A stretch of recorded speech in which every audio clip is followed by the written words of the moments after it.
Kamakailan lang nagpahayag ng kanilang reaksyon ang mga Pinoy pageant fans sa final hot picks ng dating Miss Universe 2010 na si Jimena Navarrete, na kung saan hindi kabilang si Miss Philippines Michelle Marquez D.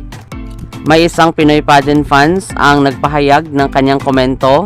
Ayon pa, "You're beautiful but your mind was not."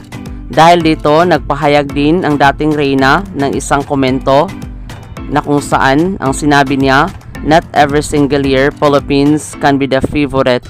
This year is not the best contestant." Ano ang masasabi niyo tungkol sa naging komento ni Jimena Navarrete?